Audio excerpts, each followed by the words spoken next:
बिस्मिल्लाहिर्रहमानिर्रहीम। अस्सलाम वालेकुम। मैं अशकी मलिक आपकी खिदमत में हाज़िर हूँ। आज 6 फरवरी 2024 है और आज का दिन 9 मई वालों के लिए क़यामत के दिन से कम नहीं है, क्योंकि आज का दिन 9 मई वालों पर फ़र्द जुर्म आयद होने का दिन है, यानी कि उनके ख़िलाफ़ कानूनी कार्रवाई आगे बढ़ने का दिन है। और अब दिनों की बात है जब इनके ख़िलाफ़ फ़ैसले आ जाएंगे और इस पे बाज़ाब्ता तौर पे आगाज़ हो चुका है। सबसे जो अहम केसेस हैं वो हैं रावलपिंडी के केसेस, यानी कि 9 मई को GHQ और रावलपिंडी के करबो जवार में तहरीक इंसाफ ने जो कुछ किया और इनके इंतशारियों ने जिस तरह से GHQ पे हमला किया, यादगार शोहदा पे हमला किया और दीगर अहम जो फ़ौजी तनसीबात हैं उन पर अटैक्स किए, उन सब के लिए जो है वो बड़ा दिन है, क्योंकि अडयाला जेल में इंसदाद दहशत गर्दी की खसूसी अदालत ने इमरान खान, शाह महमूद कुरैशी और शेख रशीद समेत कोई 498 लोगों को तलब कर रखा है। और अभी जिस वक्त ये वीडियो रिकॉर्ड की जा रही है उस वक्त तक ये जो अदालती कार्रवाई है वो अडयाला जेल में जारी है। वहाँ से हतमी तौर पे कोई ख़बर सामने नहीं आई, क्योंकि ये एक लंबा प्रोसेस है। अब 498 लोगों को अडयाला जेल के कम्युनिटी हॉल में पेश किया जाएगा। जिस वक्त ये वीडियो रिकॉर्ड की जा रही है, ज़ाहिर है उनमें से बहुत सारे लोगों को पता नहीं कितनों को पेश किया गया। मैं चूँकि कोई फिगर ऐसी नहीं देना चाहता जो कंफर्म ना हो, तो लिहाजा फिर उनको तमाम जो लोग हैं उनकी हाज़िरियाँ होनी है। फिर उसके बाद उनको जो चलान है उनकी कापियाँ फ़राहम की जानी है और फिर उसके बाद फ़र्द जुर्म आयद होने का प्रोसेस आगे बढ़ना है।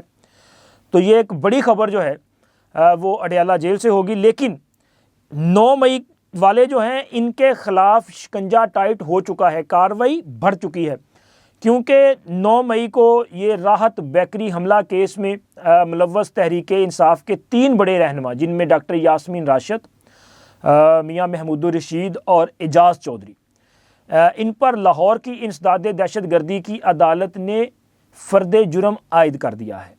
और इन पर फ़र्द जुर्म आयद करने की कार्रवाई मुकम्मल करने के बाद आइंदा समात जो है वो मुलतवी कर दी गई है। और इसके साथ साथ लाहौर की अदालत ने भी ये फ़ैसला किया है कि आइंदा समात जो है वो लाहौर की कोट लखपत जेल में होगी, यानी कि जेल ट्रायल होगा उसी तरह जिस तरह के अडयाला जेल में जो है वो जेल ट्रायल चल रहा है। तो यहाँ भी आइंदा समात जो है वो जेल ट्रायल में होगी, अदालत जेल में जाएगी और उसके बाद फर्दर कार्रवाई आगे बढ़ेगी।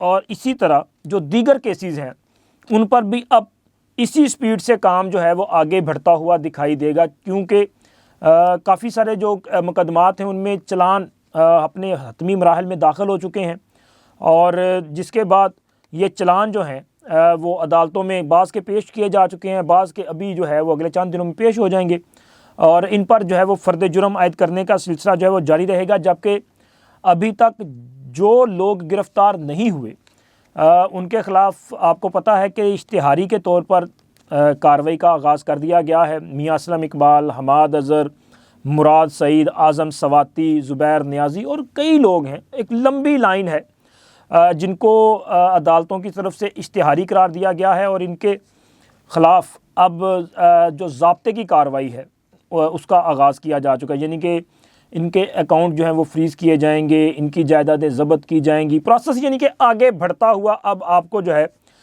पहले से ज़्यादा तेज़ी के साथ जो है वो दिखाई देगा। लेकिन इमरान खान और शाह महमूद कुरैशी और शेख रशीद इनके लिए ज़्यादा मुश्किल दिखाई देती है। क्यों दिखाई देती है? क्योंकि ये जो पिंडी के केसेस हैं ये मजमूई तौर पे पिंडी में मुख्तलिफ़ थानों में 12 जो मुकदमात हैं वो दर्ज किए गए थे। इनमें से इमरान खान तो मेरा ख़्याल है कि 12 के 12 मुकदमात में मास्टर माइंड के तौर पे जो है उनको उसमें मुलव्वस करार दिया गया है।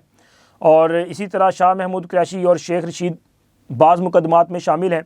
लेकिन जो बड़ी बात है वो ये है कि इनके ख़िलाफ़ एक तहरीक इंसाफ के रहनुमा जनाब सदाकत अब्बासी साहब और वासे क़य्यूम अब्बासी और तनवीर भट्ट वगैरह जो हैं उन्होंने वादा माफ़ गवाह बनने के बाद 164 के बयानात दे दिए हैं और अपने इन बयानात में उन्होंने बराह रास्त इमरान खान और शेख रशीद समेत दीगर जो तहरीक इंसाफ के रहनुमा हैं उन पर इसकी ज़िम्मेदारी आयद की है। वो मैंने ख़बर आपके साथ पहले भी शेयर की है कि उन्होंने ये कहा कि इस पूरे 9 मई को जो कुछ हुआ इसकी प्लानिंग इनके इमा पर की गई। शेख रशीद की हवेली में ये सारा इजलास हुआ 6 मई को, और वहाँ पे ये सारी प्लानिंग की गई और ये तय किया गया कि कैसे करना है और किस तरह करना है सारा कुछ।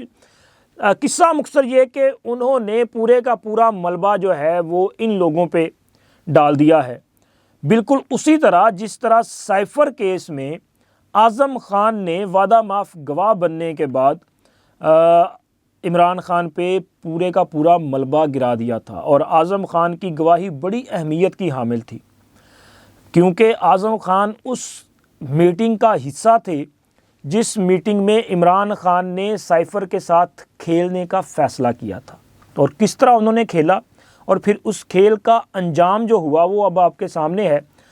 बिल्कुल उसी तरह ये लाल हवेली में होने वाली मीटिंग में भी सदाकत अब्बासी साहब मौजूद थे, यानी कि ये आई विटनेस है, और इनका ये कहना कि जी फ़लाँ फ़लाँ मुलव्वस है, ये बड़ा अहम बयान है। और इस बयान की मौजूदगी में इमरान ख़ान, शाह महमूद कुरैशी, शेख रशीद और इसी तरह जो दीगर लोग हैं, इनका इस केस से बच निकलना इंतहाई मुश्किल होगा। और ये केस जिसमें बहुत संगीन किस्म की सज़ाएँ हो सकती हैं, चूँकि इंसदाद दहशत गर्दी की अदालत में आपको पता है ना कौन सी सज़ाएँ होती हैं। वहाँ पे तो मामूली से मामूली सज़ा भी 7 साल की होगी कम अज़ कम, या तो फिर उम्र कैद या फिर इससे भी ज़्यादा, चूँकि सज़ाए मौत भी हो सकती है। तो ये बड़े संगीन किस्म के मुकदमात हैं, और इन मुकदमात में अब ट्रायल जो है वो बहुत तेज़ी के साथ आगे बढ़ता हुआ दिखाई देगा। और हो सकता है कि तहरीके इंसाफ वाले जिस तरह पहले कहते हैं कि जी हमारे ख़िलाफ़ तो देखें ये बुलेट ट्रेन की स्पीड से मुकदमात चलाए जा रहे हैं, और अब ये अच्छा ये वो पीछे जो वक्त गुजरता है ना उसको भूल जाते हैं।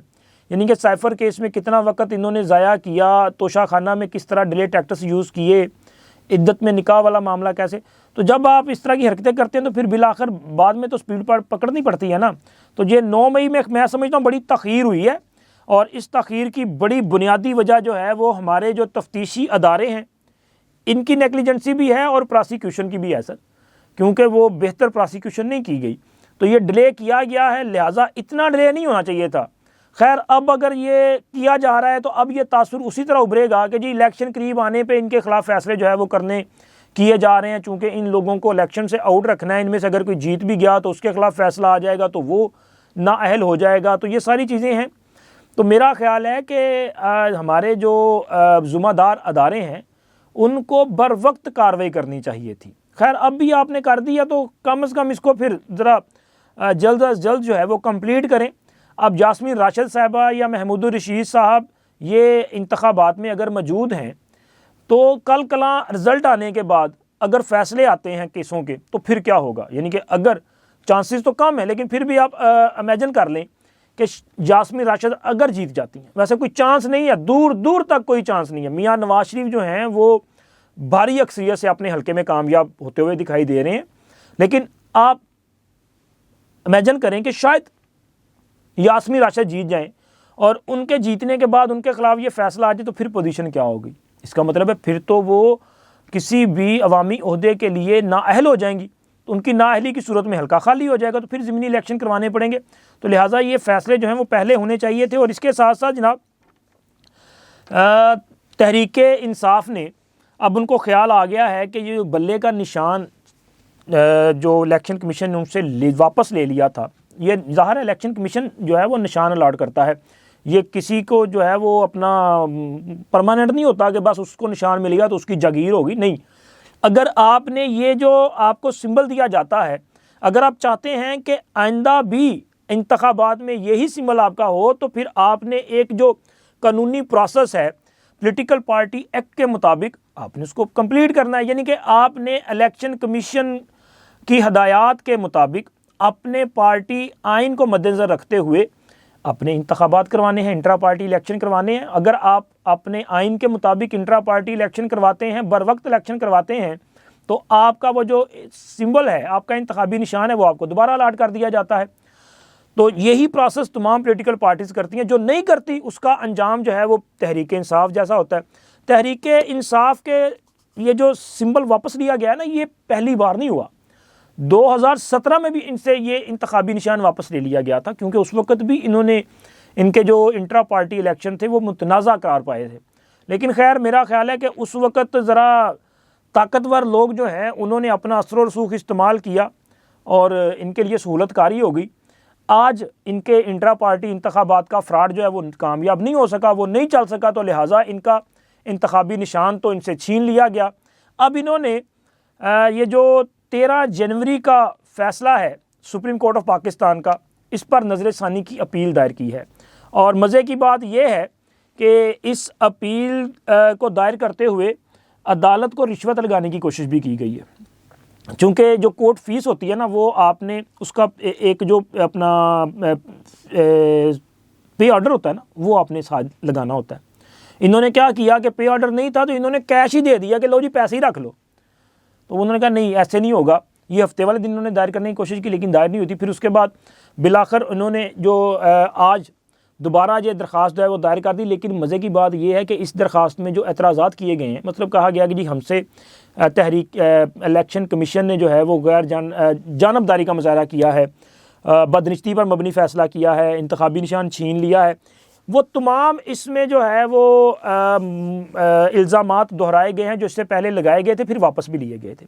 तो देखिए, अब चूँकि फ़ैसला तो करना है सुप्रीम कोर्ट ऑफ पाकिस्तान ने, नज़रसानी की अपील जाएगी, देखेंगे अदालत क्या उस पर फ़ैसला करती है। और इसके साथ साथ अलीमा ख़ान और बुशरा बीबी के मतलब भी एक बड़ी खबर है। अलीमा ख़ान जिन्हें के FIA ने तलब किया था, उनका जो अपना साइबर क्राइम विंग है उनकी तरफ से एक उनको नोटिस जारी किया गया था, उस वक्त भी पेश नहीं। फिर उसके बाद उनको इंसदाद दहशतगर्दी का एक विंग है उनका, उन्होंने भी उनको आज के लिए तलब किया था। तो अलीमा ख़ान FIA में पेश होने की बजाय इस्लामाबाद हाई कोर्ट पहुँच गई और वहाँ पर उन्होंने इस हवाले से दरख्वास्त दायर कर दी है और FIA के जो नोटिस हैं इनको चैलेंज कर दिया है। अलीमा ख़ान के इस दरख्वास्त पे इस्लामाबाद हाई कोर्ट ने FIA को कार्रवाई करने से रोक दिया है, लेकिन आइंदा समात पर FIA हुकाम को और दीगर जो फ्रीकैन हैं इनको नोटिस जारी किए हैं और उनसे जवाब तलब किया है। यानी कि अलीमा ख़ान की गिरफ़्तारी का मामला कुछ रोज़ के लिए टल गया। और दूसरी तरफ जनाब बुशरा बीबी का ये जो मामला चल रहा था कि जी उनको सज़ा हुई, सज़ा होने के बाद अडयाला की बजाय वो बनी गाला चली गई और उनको बनी गाला में सब जेल करार दे के वहाँ पे बंद कर दिया गया। तो क्या बुशरा बीबी को ये जो सहूलत थी वो किसी डील का नतीजा है, या डील का नतीजा है, या कि ताकतवरों की तरफ से कोई उनके लिए सहूलत फराहम की गई है? तो एक तो पहले दिन से ये मामला चल रहा था और जब हमने इस पर ये जो सवाल उठाए तो फिर बात सामने आई बुशरा बीबी की तरफ से भी, इमरान खान और दीगर की, कि देखें जी हमारी मर्ज़ी के बगैर हुआ, हम इस पर दरख्वास्त दायर करें थे, उन्होंने करनी थी। तो 4-5 दिन तो गुजर गए, मैंने बार बार कहा किधर है दरख्वास्त, तो खैर आज जनाब वो दरख्वास्त उन्होंने दायर कर दी है। ख़बर यह है कि बुशरा बीबी की तरफ से इस्लामाबाद हाई कोर्ट में एक दरख्वास्त दायर की है जिसमें यह कहा गया है कि उन्हें अडयाला जेल मुंतकिल कर दिया जाए। वो भी दीगर कैदियों की तरह अडयाला में ही अपनी सज़ा जो है वो पूरी करना चाहती हैं। अच्छी बात है जी, आपको अगर ख्याल आ गया कि कानून सबके लिए एक जैसा होना चाहिए तो सही है, लेकिन सवाल यहाँ पे ये पैदा होता है कि आप पहले क्यों गई थी और क्या अब क्योंकि डील जो है वो फाइनल नहीं हो सकी शायद, तो इसलिए आपको ख्याल आया कि चलें जी, कि या किसी ने कहा कि जी फिर इंज नहीं थे फिर वापस जाओ, मतलब जो भी है। लेकिन खैर जी, बुशरा बीबी ने जो है वो दरख्वास्त दायर कर दी है और अब ज़्यादा चांसेस तो यही हैं कि इस्लामाबाद हाई कोर्ट जो है इन्हें इनकी ख्वाहिश के मुताबिक अडयाला जेल जो है मुंतकिल कर देंगे। लेकिन इमरान खान के साथ एक सेल में ये नहीं रह सकती क्योंकि वहाँ पे ख़वातीन के लिए अलहदा सेल हैं, तो इनको भी अलहदा सेल में जो है वो शिफ्ट होना पड़ेगा। इमरान खान के साथ जो है वो वहाँ पे नहीं रह सकेंगी। और अब हम बात करेंगे फैज़ हमीद साहब के मामले पे। फैज़ हमीद साहब PTI के जलसे में उनकी शिरकत। अच्छा, ये बड़ा अजीब सा लग रहा है कि फैज़ हमीद साहब PTI के जलसे में कैसे इस तरह आ सकते हैं यार। हुआ कुछ यूँ है कि फैज़ हमीद के आबाई ज़िला चकवाल में, जहाँ से अयाज़ अमीर साहब तहरीक इंसाफ के हमायत याफ्ता उम्मीदवार हैं, वैसे तो आज़ाद उम्मीदवार हैं लेकिन उनके हमायत याफ्ता है ना, तो उन्होंने अपने एक इंतखाबी जो उनका वहाँ पे जलसा है, इस जलसे के दौरान उन्होंने बातचीत की है और बातचीत करते हुए उन्होंने फैज़ हमीद साहब का नाम लिया है और उन्होंने कहा जी वो यहाँ पे हमारे साथ तो नहीं है लेकिन वो हमारे साथ ही हैं। अब सवाल ये पैदा होता है कि चकवाल, अयाज़ अमीर और फैज़ हमीद, ये आखिर क्यों लाज़िम मलज़ूम है? यानी कि अयाज़ मीर साहब को क्या ज़रूरत पेश आई कि उन्होंने फैज़ हमीद का नाम लेना जो है वो ज़रूरी समझा और उनके नाम के बग़ैर तहरीक इंसाफ का मजमा जो है वो ज़रा तशनगी का शिकार रह सकता था। तो उन्होंने उस तशनगी को भी ख़त्म करने की कोशिश की और कोई पैगाम भी देने की कोशिश की। तो पैगाम तो मुझे लगता है कि सर ठीक जनाब ज़ाहिर है चकवाल की एक पहचान है फैज़ हमीद साहब, तो उनका नाम लेके उन्होंने ये तासुर भी दिया है कि ना सिर्फ वो तहरीक इंसाफ के हमायत याफ्ता हैं बल्कि वो फैज़ हमीद के भी करीबी हैं, या हमायत याफ्ता ही कह लें कि भी उनके भी करीबी हैं। और उनका नाम लेके उन्होंने जो ताकतवर है उनको भी ज़रा पैगाम दिया है कि जी ये फैज़ हमीद अपना है। जिस तरह के अभी तक ये तासुर तो आ रहा है ना कि वी आर अ फैमिली, तो जी अगर वो आपकी फैमिली है तो हम उनकी फैमिली हैं। तो उन्होंने मुझे लग रहा है कि फैज़ हमीद साहब का नाम लेके और ये बता के कि वो हमारे साथ ही हैं, उन्होंने एक तीर से कई शिकार करने की कोशिश की है। अब देखें कि वो इसमें कामयाब भी होते हैं कि या कि वो सिर्फ़ उनका ये जो तीर है वो अंधेरे में चल गया और बस निकल गया। ये बस चंद घंटों की बात है, अगले ज़ाहिर है 8 फरवरी आने को है, पता चल जाएगा कि हालात किस तरफ जाते हैं। लेकिन अयाज़ मीर साहब ने जिस तरह पहले वो करते हैं कि उन्होंने तमाम जो फ़ायदे हैं वो उठाने की कोशिश की है। फ़ायदा कितना मिलता है कितना नहीं ये तो पता चल जाएगा, लेकिन आपको क्या लगता है कि उन्होंने नाम क्यों लिया, इसका इजहार ज़रूर कीजिएगा। इसके लिए चैनल का कमेंट सेक्शन हाज़िर है। आप दोस्तों से दरख्वास्त है कि जिन्होंने अभी तक चैनल को सब्सक्राइब नहीं किया, चैनल को सब्सक्राइब कर दें, वीडियो को लाइक और अपने फ्रेंड सर्कल में शेयर भी किया करें। अल्लाह हाफिज़।